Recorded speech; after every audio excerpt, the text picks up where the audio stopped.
नमस्कार। साहित्यिक talk with गरिमा में आप सभी का स्वागत है।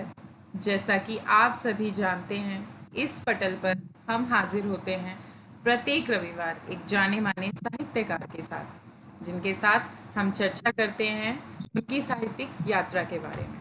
और आज जो साहित्यकार हमारे साथ जुड़ी हुई हैं, वो हैं फरीदाबाद से नीलम दुग्गल नरगिस जी। मैम जो हैं एचओडी अंग्रेज़ी इंग्लिश के पद से रिटायर्ड हैं। मैम मुख्यतः कहानी, संस्मरण, कविताएं जो है वो लिखती हैं। उसके साथ मैम काउंसलिंग भी करती हैं। मैम को बहुत सारे जो पुरस्कार हैं, राष्ट्रीय और अंतर्राष्ट्रीय स्तर पर पुरस्कार भी मिल चुके हैं। और काफ़ी पत्रिकाओं में मैम की जो रचनाएं हैं वो प्रकाशित भी हो चुकी हैं। इसके साथ ही अ, कई ऐसे मंच हैं जिनकी आजीवन सदस्यता जो है वो मैम को मिल चुकी है, जैसे विश्व मैत्री मंच, नई दिशाएं, वनिता, जागृति मंच, श्री राम मंदिर काव्य.com, वरिष्ठ नागरिक मंच फरीदाबाद और महिला काव्य मंच। इन मंचों से मैम जो है वो मुख्यतः जुड़ी हुई हैं। इसके साथ ही मैम अनेक जो है मंचों पर ऑनलाइन और ऑफलाइन काव्य पाठ भी करती ही रहती हैं और अनेक जगहों से मैम जुड़ी हुई हैं। तो मैम का स्वागत जो है हम दो लाइनों से करना चाहेंगे कि ये कौन आया रोशन हो गई महफिल किसके नाम से। ये कौन आया रोशन हो गई महफिल किसके नाम से, और हमारे पटल पर जैसे सूरज निकला है फिर शाम से। हमारे पटल पर जैसे सूरज निकला है फिर शाम से। तो नीलम मैम, आपका हमारे मंच पर हार्दिक स्वागत है। धन्यवाद गरिमा जी, मुझे अपने मंच पर बुलाने के लिए, सम्मानित करने के लिए बहुत बहुत धन्यवाद। मैम, हमें तो आप जैसे साहित्यकारों का इंतज़ार रहता है कि आप जो हैं हमारे मन से जुड़ेंगे, तभी शायद इस मंच की शोभा है। अगर आप लोग ही नहीं होंगे तो हमारे मंच की कोई शोभा ही नहीं होगी। मेरा सौभाग्य। बिल्कुल मैम। तो सबसे पहले मैम हम ये जानना चाहेंगे कि आप जो हैं ये आप एक जो है स्कूल से जुड़ी हुई हैं, आप एचओडी के पद से रिटायर्ड हैं। तो उसके साथ जो कि इंग्लिश में शायद आप इंग्लिश की एचओडी थी। जी तो जी जी। ये कविता लेखन में आप किस तरीके से आई, किस तरह आपकी एंट्री हुई? दरअसल हुआ यूं था गरिमा जी कि मैं मात्र 14-15 वर्ष की रही होंगी जी। जब मैंने लिखना शुरू किया। जी। और एक तो वो बड़ी इमोशनल सी टीनेज होती है, जब क्रिएटिविटी भी पीक पे होती है और बहुत इमोशनल होते हैं बच्चे। और इसके अलावा एक पढ़ने का बड़ा शौक था। जी। बचपन से पेरेंट्स ने ये देखा कि घर में कहानियों की पत्र पत्रिकाएं आती थी। जैसे जैसे बड़े होते गए, टेस्ट मेच्योर होते गए, धर्मयुग, हिंदुस्तान, अच्छी अच्छी मतलब पत्रिकाएं घर में आती थी। फिर और बड़े हुए, अच्छे नॉवल पढ़ने शुरू किए। मतलब मैं समझती हूँ पढ़ने ने मुझे लिखने पे ज्यादा प्रेरित किया। इस तरह शुरुआत हुई। बिल्कुल, अच्छा लिखने के लिए मुझे लगता है पहले अच्छा पढ़ना पड़ता है। जी। उसी से ही हम अच्छा लिखने के लिए प्रेरित होंगे। तो मैम, आपने अपनी जो पहली कविता है या पहली कोई भी आपकी रचना है, कहानी लेखन भी आप करती हैं, तो वो किस उम्र में आपने किया? मैंने 14 या 15 वर्ष की उम्र में कविता लिखी थी। और हालांकि वो कविताएं पता नहीं बहुत पुरानी कहीं डायरियों में दबी पड़ी होंगी, लेकिन वो सब प्रकृति के ऊपर होती थी। जी। जितनी लगभग लिखी थी उनमें एक मतलब निजी जो था, जिसको तत्व कहेंगे, वो बहुत कम होता था और वो प्रकृति प्रेम के ऊपर ज्यादा होती थी। फिर जैसे जैसे मेच्योरिटी आती गई और जीवन में बहुत कुछ देखा, अनुभव इतने लिए, तो फिर वो एक निजी किस्म की होती रही कि बहुत ज्यादा निजी स्तर पे लिख रही हूँ। जी। और फिर हमारी एक बहुत अच्छी मित्र हैं संतोष श्रीवास्तव, उन्होंने मुझे कहा कि नीलम, तुम स्त्री विमर्श से उठकर कुछ और भी लिखो। तो फिर निजी रचनाओं से निकलकर थोड़ा बाहर आए, फिर और मैच्योरिटी मिली और एक्सपोजर मिला। जैसे विभिन्न मंचों से जुड़ते गए, अच्छे लोगों को सुनते गए, तो वो धीरे धीरे, मुझे लगता है ये एक ऑटोमेटिक प्रोसेस है कि जितना आप इस साहित्य के समुद्र में गोता खाते हैं, उतने मोती आप ढूंढ लाते हैं, उतना आप निखरते जाते हैं। बिल्कुल, तो जितना इस डूबते तरह। जाएंगे उतना ही निखरते जाएंगे। जी, जी, जी, बिल्कुल। तो बहुत अच्छी बात है कि आपको कोई ना कोई प्रेरित करने वाला आपको मिलते रहे। और इसके साथ ही मैम, जैसे आप अध्यापन कार्य से जुड़ी थी, उसके साथ में आपने लेखन भी जो है, अपनी राइटिंग भी जारी रखी। तो इसमें इस सबको आपने मैनेज कैसे किया? मैं आपको बताऊं, इसमें सच्चाई की बात मैं ये कहूंगी कि मेरे अ, एक अंतराल ऐसा आया जिसको मैं तमस काल बुलाती हूँ, क्योंकि उस काल में मैंने कोई रचना नहीं, मतलब लिखी होगी तो शायद हिम्मत नहीं जुटा पाई होंगी कि मैं उसको कागज पे उतारूं। तो मैं उसे कुछ, वो ऐसे वर्ष थे जिन्हें मैं अपने जीवन का तमस काल मानती हूँ। जी। लेकिन ये ईश्वर की कृपा थी, मैं समझती हूँ। इसमें मेरी कोई प्लानिंग नहीं थी। मैंने कभी नहीं सोचा था मैं किसी मंच से जुड़ूंगी, मेरी पत्र पत्रिकाओं में कविताएं आएंगी, या मुझे एज मतलब कवित्री के तौर पर जाना भी जाएगा। मैं स्वांतः सुखाए के लिए लिखती रही हूँ। लेकिन ये उस ईश्वर की अनुकंपा थी कि एक के बाद एक मुझे ऐसी साहित्यिक हस्तियों से मेरा जो था सामना हुआ। और एक, जैसे ईश्वर ने तो पहले ही रचना रच दी थी कि तुम्हारा किससे मिलना होगा, कहाँ कहाँ तुम्हें एक्सपोजर मिलेगा। और वो मेरी जर्नी का एक हिस्सा है, मेरी साहित्यिक यात्रा का एक हिस्सा है, जिसमें बहुत सारे लोग, उनका बहुत योगदान है। अगर नाम लेने लगूं तो फिर बस नाम ही लेती चली जाऊंगी। बहुत अच्छे दोस्त मुझे दिए हैं परमात्मा ने। मैं इस मामले में अपने आप को बहुत सौभाग्यशाली मानती हूँ। और देखिए, मैं अंग्रेजी की अध्यापिका रही, और मैं हमेशा ये कहती हूँ, I have love for languages. मैंने 3 भाषाएं पढ़ाई हैं। आप हंसेंगे उनका, अगर हिंदी, अंग्रेजी और संस्कृत। तीनों जी। तीनों अलग है। तीनों अलग हैं। अपोजिट। और संस्कृत भी, मतलब मेरा बीए में एक सब्जेक्ट था संस्कृत। अच्छा। तो मैंने खूब भास को पढ़ा, बड़े अच्छे अच्छे नाटककारों को, और हमारे जो कालिदास हैं उनके साहित्य को इतना पढ़ा तो हम डूब जाते थे। हम कहते थे इतनी सुंदर रचना भी कोई लिखता है। तो वो कहीं पृष्ठभूमि तैयार हो रही थी। हिंदी में मुझे लगता है लाइब्रेरियां अपने कॉलेज की क्या, साथ वाले कॉलेज की भी हमने छान डाली। इतना पढ़ते थे, इतना नशा होता था। मोबाइल नहीं थे, एक ले दे के ट्रांजिस्टर होता था। टीवी भी, टीवी जरूर था, लेकिन टीवी के प्रोग्राम आपको पता है कितने सीमित रहते थे। तो एक नशा क्या था पढ़ने का। मेरी मदर हमेशा कहती हैं, इसे किताबें दे दो, इसे रोटी मत दो, इसे नशा है पढ़ने का, एडिक्शन है। मतलब मेरे घर के लोग परेशान हो जाते हैं इस बात से कि मेरे बच्चे हैं, अब मैं दादी बन चुकी हूँ, मेरी पोतियां हैं, मेरे पति देव तो सबसे ज्यादा दुखी रहते हैं इस बात से कि इसको पढ़ते टाइम कोई होश नहीं होता। पर मैं क्या करूं, मुझे तो किताबों की सुगंध तक अच्छी लगती है अभी भी। पिछले दिनों मैंने एक कविता भी लिखी थी, उसमें भी मैंने यही जिक्र किया था कि किंडल पे जो लोग पढ़ते हैं उन्हें मुबारक है पढ़ना, हम तो किताबों को सूंघ के खुश हो जाते हैं। हम वैसे भी, कम से कम मैं अपनी बात करूं, मैं उस जनरेशन को बिलोंग करती हूँ। और उस कविता का शीर्षक भी था, हम 20वीं सदी के लोग। खूबसूरत, बहुत अच्छे विचार आए हैं आपके।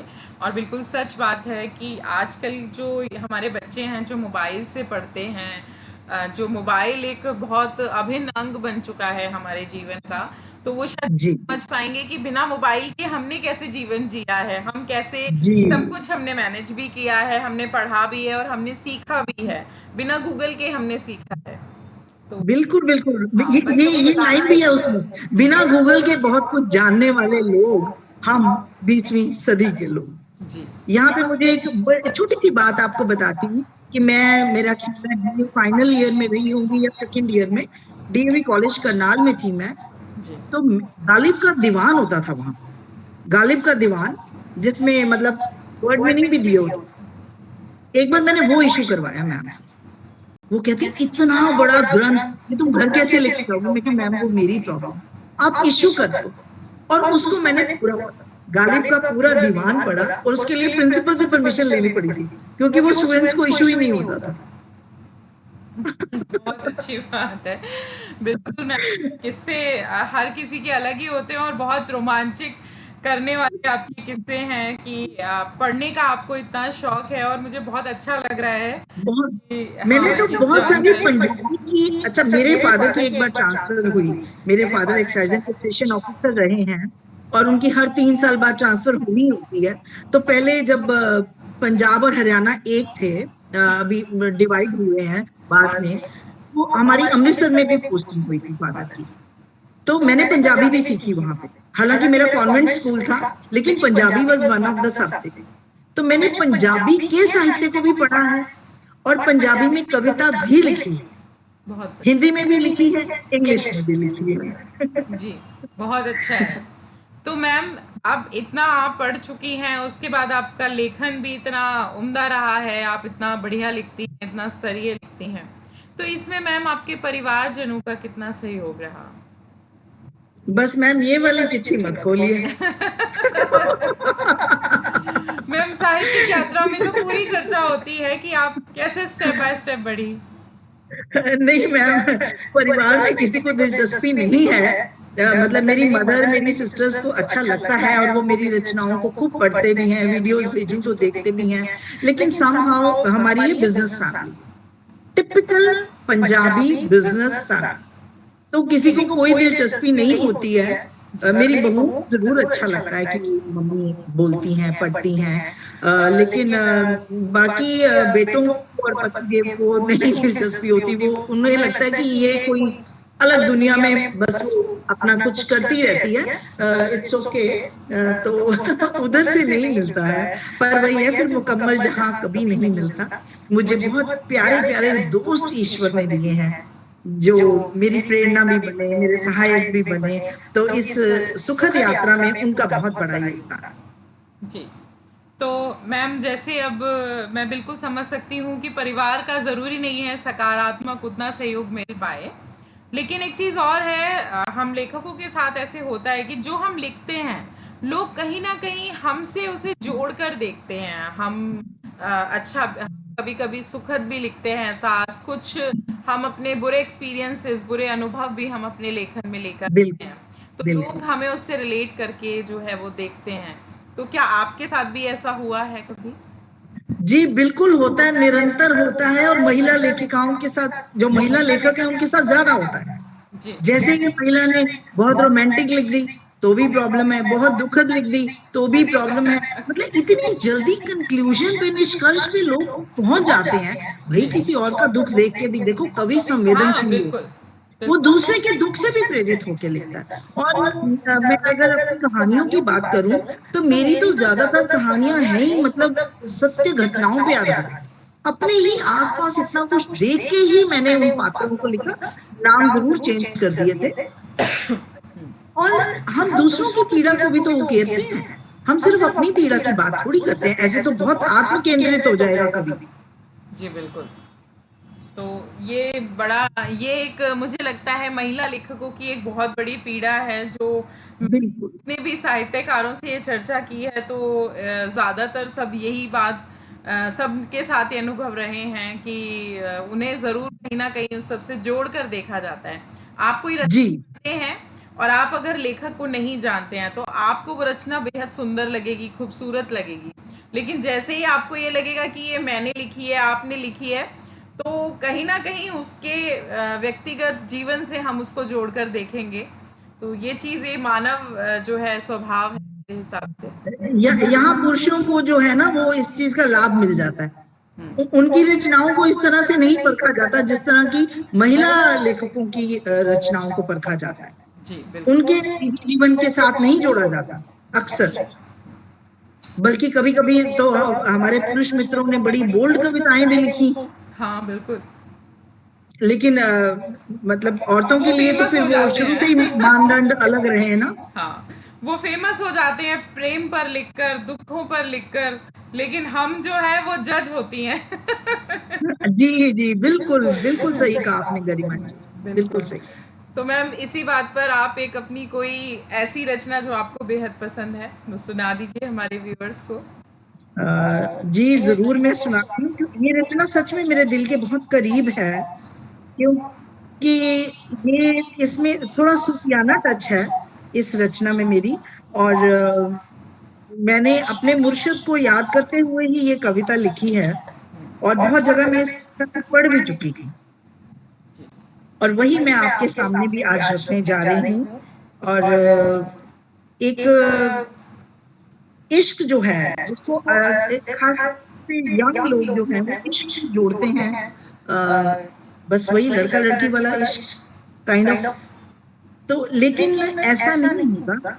जब इश्क हकीकी की बात हम करते हैं तो इश्क तो बहुत ऊंची अवस्था है, बहुत मतलब उसका जो मैं समझती हूँ उसका जो कनेक्शन है वो है उस परवरदिगार के साथ। और इससे पहले कि मैं अपनी कविता शुरू करूं, मैं एक बात आप सबसे शेयर भी करना चाहती हूँ कि मैंने देह दान के लिए, अपना मृत्युपरांत देह दान के लिए प्लेज किया हुआ है। और मैं इस बात के लिए चाहती हूँ कि कम से कम जो पढ़ा लिखा समाज है उसको आगे आना चाहिए। और जब मैंने प्लेज किया था तो मैंने ये भी पूछा कि ये मतलब किस लिए प्लेज करते हैं हम लोग, मतलब आफ्टर डेथ बॉडी का क्या होता है। हमने तो प्लेज कर दी। तो उन्होंने कहा आपको पता है हमारे देश में स्पाइन के सिर्फ 4 डॉक्टर हैं। मतलब ये बात मैं 5-6 साल पहले की करती हूँ जब मैंने किया था। स्पाइन के सिर्फ 5-6 डॉक्टर हैं। हमें हेल्दी बॉडीज ही नहीं मिलती, एक्सीडेंटल बॉडीज हैं। We can't teach the students. तो उसके लिए मुझे लगता है वैसे मेरी बहुत सारी जो मित्र हैं उन्होंने भी किया है। तो और एक मैंने कविता भी लिखी थी, उसकी 2-3 पंक्तियां सिर्फ पढ़ूंगी देह दान के ऊपर। माटी की एक देह, माटी की एक देह और उससे इतना नेह, माटी की एक देह और उससे इतना नेह, इकना एक दिन तय था बनना इसको काल निवाला। इकना एक दिन तय था बनना इसको काल निवाला, कैसी तो फिर टाट टोली कैसा हील हवाला। और इसकी अंतिम पंक्तियां पढ़ रही हूं। पर चंदन देह को नहीं मिलाना इस माटी में, चंदन देह को नहीं मिलाना इस माटी में, जीवन घट काहे टूटे मृत्यु घाटी में। सौंप इसे विज्ञान को, सौंप इसे विज्ञान को, निज मोह से मैं मुक्त हो जाऊंगी। पर जाते जाते अनेकानेक आशीर्वाद संग ले जाऊं। ये आपको कुछ भाग में। और अब मैं अपनी मुख्य रचना पे आती हूँ। मैं बुल्ले शादी कमली, मैं बुल्ले शादी कमली, मैं राम तुम्हारी शबरी। मैं बुल्ले शादी कमली, मैं राम तुम्हारी शबरी। इश्क दी बूटी मुर्शद लाई, बैठ हिंडोले याद में उसकी झूम झूम में नाची गाई। सांसों का आना जाना, सांसों का आना जाना, लहू का दौड़ना फिरना, सब रचना खेल तुम्हारा। दावा नल बन भड़क उठा है जो था एक शरारा। उस शरारे में जल गई मैं और जल गई मेरी मैं। उस शरारे में जल गई मैं और जल गई मेरी मैं। न वजूद रहा न हस्ती मेरी, नाम गुम पहचान गुमशुदा। समंदर से मेरे मुर्शिद, समंदर से तू पियो मुर्शिद मेरे, और लहरों में तेरी बहा के सारे शिकवे गिले यादें लाहने। बैठ गई हूँ शिलासी में, बैठ गई हूँ तह में तेरी शिलासी में। और अब तेरी रहमतों की बारिशों में भीगती, दिन रात मोती मानिक पन्ने चुन बीनती। अब तेरी रहमतों की बारिशों में भीगती, मोती मानिक पन्ने चुन बीनती। हर पल आबे हयात में पीती, हर पल आबे हयात में पीती। अब मिलना क्या और बिछुड़ना क्या, अब मिलना क्या और बिछुड़ना क्या। और महादेवी सा तुम मुझ में प्रिय फिर परिचय क्या। मैं बुल्ले शादी कमली, मैं राम तुम्हारी शबरी। मैं बुल्ले शादी कमली, मैं राम तुम्हारी शबरी। बहुत खूबसूरत, बहुत खूबसूरत। धन्यवाद। प्रेम को एक अलग ही रूप में परिभाषित करती हुई कविता, सच में, जिससे आज का मुझे लग रहा है आज का जो युवा वर्ग है वो बिल्कुल इससे अनजान है। प्रेम जो एक उच्चतम अवस्था है उस तक शायद आज का युवा वर्ग वो अछूता ही रह जाता है, उस तक पहुंच ही नहीं। बिल्कुल, बड़ा सतही प्रेम है, बहुत प्रेम सतही विद टर्म्स एंड कंडीशंस। जी। ईश्वर से भी सौदेबाजी है। बिल्कुल, बिल्कुल। ये एक बड़ी हम एक हँसी की बात है, लेकिन अभी किसी से चर्चा हो रही थी तो हम यही पहले दुःख भरे गीत जो है वो बहुत लिखे जाते थे, फ़िल्मों में गीत आते थे तो लोगों को बड़े पसंद थे। क्योंकि मुझे लगता है दिल टूटता था तो शायद लोग महीनों तक, सालों तक या पूरी-पूरी ज़िंदगी जो है उस पर शोक मनाते थे। लेकिन अब प्रेम इतना जो है मौकेटेरियन हो गया है, इतना ऑप्शनल हो गया है कि हम जी। 40 ऑप्शन ज़रूर रखते हैं। आजकल का जो युवा वर्ग है, हाँ, तो शायद वो दुःख भी उतना नहीं होता तो वो दुःख भरे गीत भी नहीं लिखे जाते, वो कविता उन्होंने रेमेडी ढूँढ ली ना, तू नहीं और सही, और नहीं और और सही। नहीं तो और सही। बिल्कुल, बिल्कुल। तो मैम इसके साथ ही आपने और किन विषयों पर कविताएँ जो हैं वो लिखी हैं? देखिए, शुरुआत प्रकृति से करते हुए फिर निजी विषयों पे आए, फिर वैसे वो जो बात है ना कि वियोगी होगा पहला कवि, आह से उपजा होगा गान, आँखों से बहकर चुपचाप, वही होगी कविता अनजान। तो वो बात तो है ही, जब कोई चीज़ यहाँ छूती है, तब कविता का जन्म होता है, छुएगी नहीं, तो कविता का जन्म नहीं होता। अब मैं आपको एक छोटी-सी बात बताती हूँ, जैसे अब खास तौर पे मेरे उम्र के लोग जो हैं, सीनियर सिटीज़न्स यानी कि, तो उन्हें अक्सर बच्चे क्या कह देते हैं, आपसे नहीं होगा, आपने क्या करना है ये सीख के? टेक्नोलॉजी। नहीं, नहीं, आपको नहीं पता ना, आप क्यों रहने दो आप। Not your cup of T, not your kind of thing. बच्चे 1 मिनट नहीं लगाते ये कहने में, भले ही हम हर्ट हो रहे हो, उनको लगता है कि अरे मैंने ऐसा क्या कह दिया कि आप हर्ट हो जाओगे। लेकिन हम हर्ट होते हैं। उस हर्ट के ऊपर मैंने एक कविता लिखी थी, हालाँकि उसको मैंने हल्के-फुल्के तरीके से लिखना किया था, जो जिसका मैंने आपसे पहले भी ज़िक्र किया कि हम 20वीं सदी के लोग। अब टॉपिक जो है ना, अब विषय बहुत जनरलाइज़्ड होते जाते हैं। हम एक मतलब हमारा शायद दृष्टिकोण बहुत ज़्यादा फैल जाता है, उम्र और तजुर्बे के साथ-साथ। तो बिल्कुल। तब उसकी 2-3 पंक्तियाँ मैं आपको पढ़ के सुनाती हूँ स्वागत है, कि स्वागत हम है। उतने भी तो पुराने नहीं, जी। हम उतने भी तो पुराने नहीं जितना तुम हमें समझते हो। तुम पढ़ो किताबें किंडल पर हमें छपी ही पढ़ने दो। किताबों को सूंघ कर खुश होने वाले लोग, हम 20वीं सदी के लोग। वर्षों का अनुभव प्यारे, यूं ही नहीं एकत्रित होता। वर्षों का अनुभव प्यारे यूं ही नहीं एकत्रित होता, फटता है धरती का सीना, तब बीज एक अंकुरित होता। हम हार कर भी जीत जाने वाले लोग, हम 20वीं सदी के लोग, हम 20वीं सदी। बहुत खूबसूरत आपकी रचना और बिल्कुल ये एक उम्र का पड़ाव है, बिल्कुल ऐसा आपका अनुभव है और मुझे लगता है आजकल जो भी वृद्धावस्था है उसमें ये अनुभव कर पाना एक जनरेशन गैप आता ही है।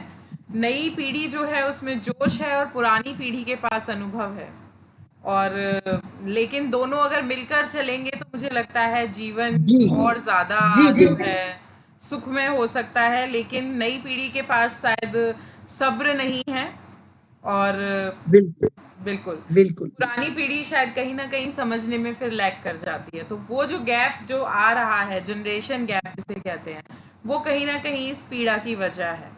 वो हमारी पीढ़ी ने सबसे ज़्यादा झेला ना, क्योंकि हमारे दौर में बहुत जल्दी तरक्की हुई। बिल्कुल। मतलब दुनिया इतनी तेज़ी से बदली, जितना पीछे जैसे हम वो बैलगाड़ी, साइकिल उस पे आ रहे थे, अब प्राइवेट जेट का टाइम आ गया, तो और आर्टिफिशियल इंटेलिजेंस का टाइम आ गया, तो चंद्रयान हमारा कामयाब हुआ है, तो अब स्पीड बहुत है, अब घटनाओं की स्पीड बहुत ज़्यादा है। तो बिल्कुल मैम, कहीं कविताएँ भी यंग जनरेशन को लगता है कि हाँ, हम तो पीछे रह रहे हैं। तो तभी उसमें मैंने लिखा था, हम चंद्रयान पे तालियाँ पीटने वाले लोग, हम 20वीं सदी के लोग, हम भी खुश होते हैं, हम भी उस चीज़ को एन्जॉय करते हैं। बिल्कुल। अब जब कविता भी आप आर्टिफ़िशियल इंटेलिजेंस से लिखवा सकते हैं, तो शायद वो जनरेशन ओह! नहीं समझ सकती कि मतलब वो एक जो मानवीय संवेदनाएँ जो हैं, उन कविताओं में कैसे जी, आएँगी? कैसे आएँगी? तो हाँ, वो बिल्कुल बिल्कुल, वही होना बिल्कुल भी ठीक कहा चाहिए। आपने, तो बिल्कुल ठीक कहा। अनुभव है हर किसी के अपने-अपने। साथ जी, जी, जैसे आपने कहा कि आप स्त्री विमर्श पर भी लिखती हैं। जी। स्त्री विमर्श के बारे में आप क्या समझते हैं कि जैसे आजकल नारी सशक्तिकरण की मशाल जो है लेकर हर महिला उठ रही है, हर महिला दौड़ रही है, तो इसके बारे में आपके क्या विचार हैं? देखिए एक्चुअली वो जैसे कहते हैं ना कि एक बड़ी बारीक रेखा होती है जी, आजादी और उच्छृंखलता के बीच। बिल्कुल। आजादी के नाम पे कितनी आजादी चाहिए हमें? हाँ, अगर हम फाइनेंशियल आजादी की बात कर रहे हैं और चीजों की बात कर रहे हैं, देखिए अब पेरेंट्स बहुत बदल चुके हैं, लड़कियों को भी बहुत पढ़ाया जाता है, लड़कियां भी अपने करियर को लेके बहुत सजग हैं, लेकिन और मैं तो बहुत खुश होती हूँ इस चीज को लेके कि लड़कियां मतलब ऐसी कोई जगह नहीं बची। अभी आप देखिए कितनी सारी महिलाएं वैज्ञानिक थी चंद्रयान वाली टीम में, कितने कितना जबरदस्त उनका योगदान रहा है। जी, तो आगे बढ़ने के लिए अब अवसरों की कमी नहीं है, बिल्कुल। लेकिन औरतों को अपनी हद खुद तय करनी पड़ी है, पर चाहिए। हद की बात मैं ये कर रही हूँ कि शालीनता की सीमा, कि हम मॉडर्न भी हो जाए, हम तरक्की भी करें, लेकिन कहीं कहीं हम अपने स्त्री होने के गौरव को बचा कर चले। बिल्कुल। ये समझने की जरूरत है। और एक मेरा तो बड़ा स्ट्रांग फेथ है कि अगर हमारे इरादे नेक होते हैं तो ऊपर वाला हमेशा मदद करता है। अगर हमारे इरादों में खोट है, हमारी नीयत में खोट है ना, हम रिवेंज लेके चल रहे हैं, हम कुछ और लेके चल रहे हैं, तो ऊपर वाला भी हमारी मदद नहीं करता है। मदद वो तभी करता है जब नीयत सच्ची होती है। मैंने अपनी पंजाबी में एक कविता लिखी थी, तो उसकी अगर है टाइम तो वो पढ़कर नहीं, नहीं, थोड़ी सी बिल्कुल स्वागत है मैम। ये समय हाँ। बिल्कुल आज आपका है। से कविताएँ पढ़िए। तो मैंने कहा कि चलिए हम हमारे दर्शक थोड़ा पंजाबी का भी मजा लेंगे, आनंद लेंगे। बड़ी मीठी और बड़ी प्यारी लैंग्वेज है और दुग्गल हूँ तो मैं तो हूँ ही पंजाबी बेसिकली। और उसका शीर्षक था घा वर्गी मैं। घा यानी घास, मैं ते घास उग ही जाती किधरे भी जिथे पैंदे कुछ छिट्टे मुहब्बत दे।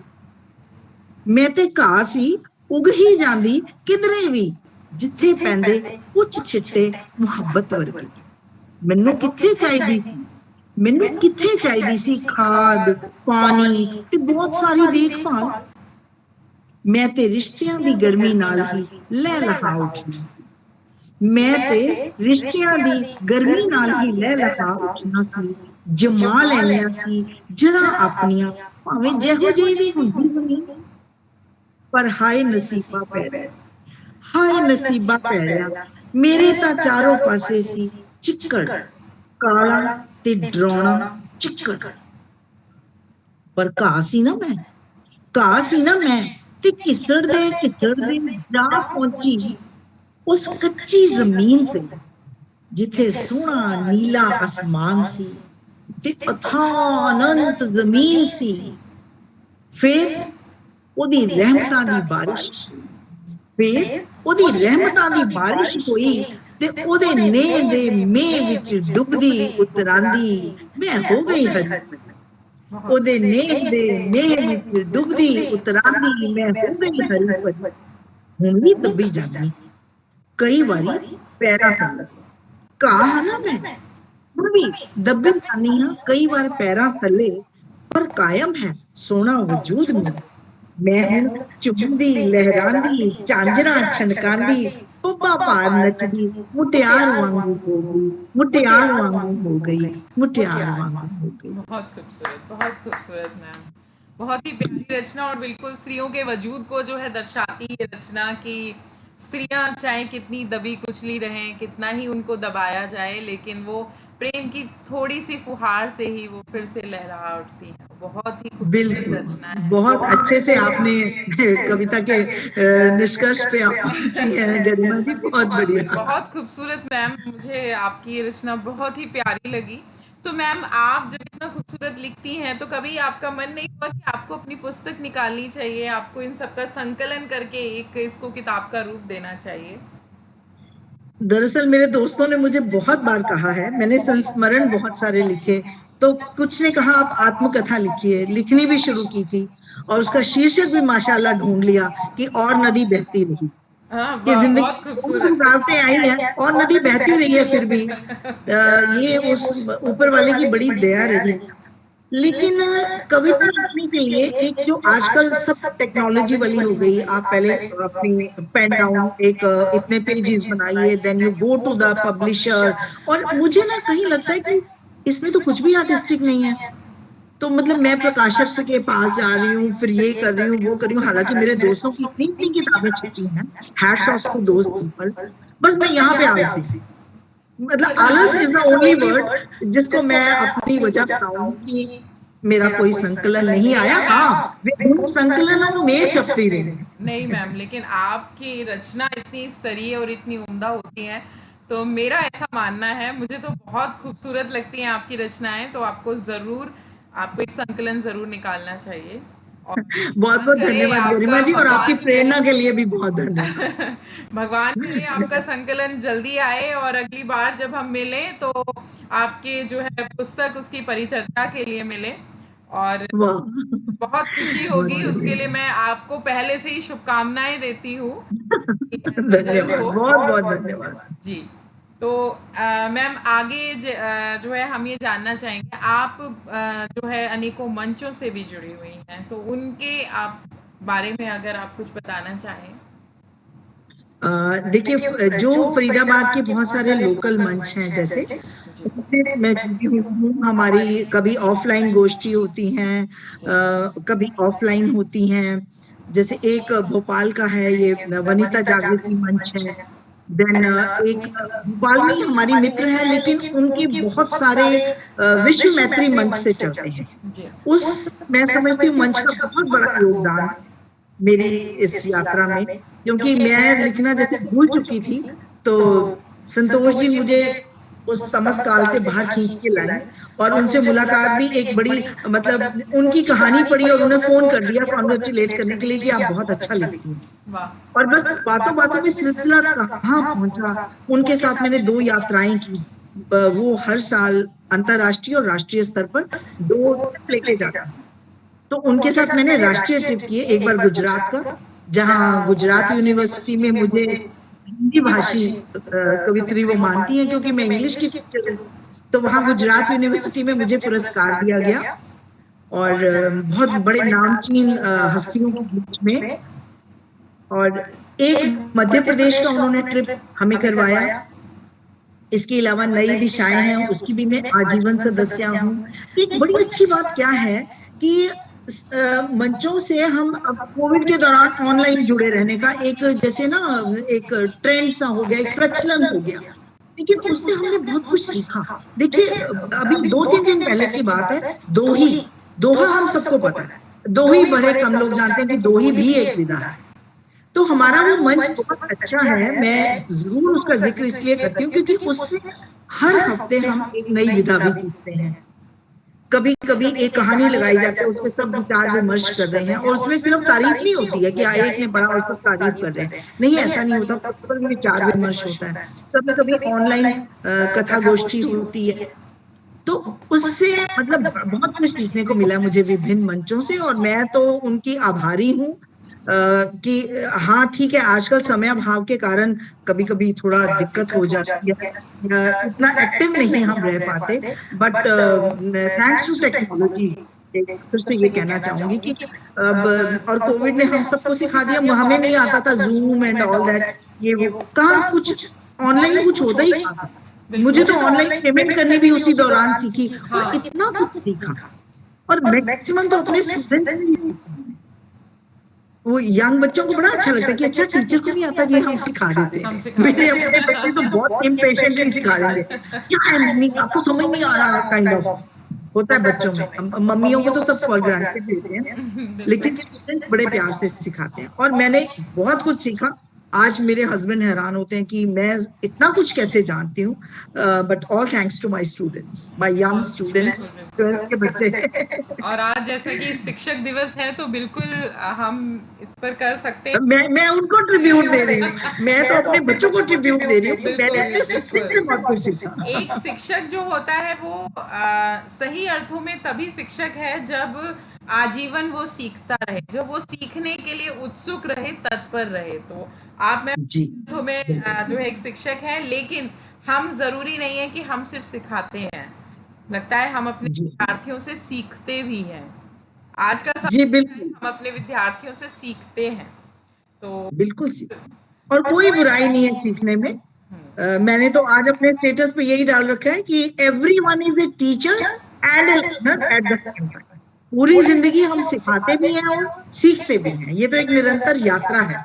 जी, बिल्कुल। तो मैम, अब जो ये आपकी पूरी साहित्यिक यात्रा रही है, जिसमें आप जी अब तक बहुत अच्छा कर रही हैं, और भगवान करे जल्दी से हम आपका संकलन भी देखें। तो इस यात्रा में, इस पूरी साहित्यिक यात्रा में ऐसी कोई चीज़ जो आपसे छूट गई है, जिसका आपको बेहद अफ़सोस रहता है, जिसके लिए आप गिल्ट फ़ील करती हैं? वैसे ये सवाल ना गरिमा जी किसी से भी पूछा जाए तो हर किसी के जीवन में कुछ ना कुछ छूटता है, कुछ छोड़ना पड़ता है। और लेकिन मेरा व्यक्तिगत तौर पे ऐसा स्वभाव है कि मैं पछताने वाला बंदा नहीं। मुझे लगता है वो भी जो हुआ वो भी कुछ अच्छे के लिए हुआ। जी। इस मामले में मेरा बड़ा पॉजिटिव एटीट्यूड है कि जो हुआ होगा भी ईश्वर की मर्जी से हुआ होगा, अच्छे के लिए हुआ होगा।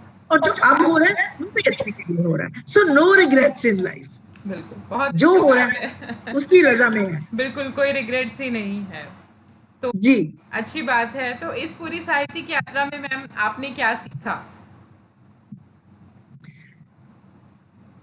एक लेखक की ना संवेदनशीलता उसका एक हथियार होती है, खजाना होता है उसका। आप कैसे अपनी पीड़ा के अलावा दूसरे की पीड़ा को महसूस कर पाते हैं, उसे शब्दों में उतार पाते हैं। मुझे लगता है that is the beauty of being an writer, कि आपने दूसरे का जीवन भी जी लिया। जैसे एक्टर लोग कहते हैं ना, हमने फला फिल्म की शूटिंग की, हमने वो किरदार जी लिया। आप उन किरदारों को जीते हैं जब आप उन्हें लिखते हैं।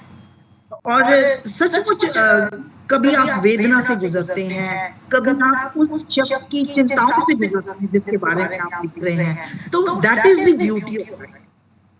बिल्कुल, एक होता है, हम लिखते-लिखते शायद उस दर्द को खुद भी महसूस करते हैं, और शायद वो आँसू हमारी आँखों से भी बहते हैं। और जी लिखने के बाद मुझे लगता है एक अच्छा लेखक वही है जो उस रचना को, उस कविता को, हर जो भी पढ़ रहा है, जो भी रीडर है, वो खुद से जोड़ पाए। ऐसा लगे कि ये जो कविता है, ये जो रचना है, वो उसे ही ध्यान में रखकर लिखी गई है। जी बिल्कुल बिल्कुल सही कह रहे हैं। जी। तो मैम, अब एक जैसा हम अंत की तरफ बढ़ रहे हैं, तो एक कोई प्यारी सी आप कविता आप फिर से एक सुना दीजिए। मैं एक्चुअली मैंने ना कुछ माहिया भी लिखे हैं, माहिया लिखती हूँ, मुझे बहुत शौक है। सरस्वती वंदना भी मैंने माहिया में लिखी है। जी। और जो एक मेरा फेवरेट माहिया है, सबसे पहले मैं आपको वही गा के सुनाती हूँ। मेरी पीर तेरी है, मेरी पीर तेरी है, तुझसे छुपा है क्या, क्यों लाई देरी है, तुझसे छुपा है क्या, क्यों लाई देरी है। और एक सरस्वती वंदना पिछले दिनों जो मैंने लिखी है और कुछ काव्य गोष्ठियों में मैंने पढ़ी भी है। कुछ माहिया उसमें से। शब्दों का मेला है, शब्दों का मेला है, माँ के प्रांगण में कवियों का खेला है, माँ के प्रांगण में कवियों का खेला है। वारी वारी मैं वारी, वारी वारी मैं वारी, वारी है उस शौक दे जिन प्रीत च रंग डारी, बहुत बहुत वारी में उस शौक दे जिन प्रीत च रंग डारी। बहुत अच्छा, बहुत खूबसूरत मैम, बहुत खूबसूरत। सच में मतलब इतना उम्दा आप लिखती हैं और इतने छुपे हुए खजाने हैं हमारे शहर में भी कि इन जेम्स का पता ही नहीं चल रहा है, इन हीरो का पता ही नहीं चलता है कि ये कहाँ छुपे रखे हैं हमारे शहर में, और हम इतने पास होकर भी शायद जान नहीं पाते हैं। तो अब जैसा हम घड़ी की टिक टिक कुछ कह रही है, तो अंत में मैम जी आप जी, हमारे व्यूअर्स के लिए क्या संदेश देना चाहेंगे? देखिए लेखन एक ऐसी चीज है, जैसे कुछ लोगों को विरासत में मिल जाता है, कुछ लोग एक बड़ी जरूरी चीज है पढ़ना। पढ़ना कभी नहीं छोड़िए। आप लेखक हैं या नहीं है, कवि हैं या नहीं है, कोई फर्क नहीं पड़ता, आप पढ़िए जरूर। इतना अच्छा साहित्य हमारे पास है। आप लाइब्रेरीज देखिए खाली पड़ी रहती हैं, बिल्कुल। खाली पड़ी रहती हैं, लोग नहीं आते हैं, लोग नहीं पढ़ते हैं उनको। आप पढ़िए, पढ़िए और एक अच्छे और संवेदनशील इंसान बनिए। यही मेरी आप सबसे अंतिम बात मैं कह रही हूँ। बिल्कुल, बेहद बहुत खूबसूरत संदेश आपने हमारे व्यूअर्स के लिए दिया है, और बिल्कुल ये सही बात है कि अगर आप अच्छा लिखना चाहते हैं तो उससे पहले ज़रूरी है कि आप अच्छा पढ़ें। आपका शब्दकोश जो है वो बढ़ेगा, आपकी जी संरचनाएँ बढ़ेंगी, आपको क्या लिखना है ये आपके दिमाग में जो है एक प्लॉट क्रिएट होगा। तो बहुत अच्छा जी। लगा आज हमें मैम से मिलकर, नीलम दुग्गल नरगिस जी। और मैम के लिए 2 पंक्तियाँ कहना चाहूँगी कि हर गली अच्छी लगी, हर एक घर अच्छा लगा। हर गली अच्छी लगी, हर एक घर अच्छा लगा, वो जो आए शहर में तो शहर भर अच्छा लगा।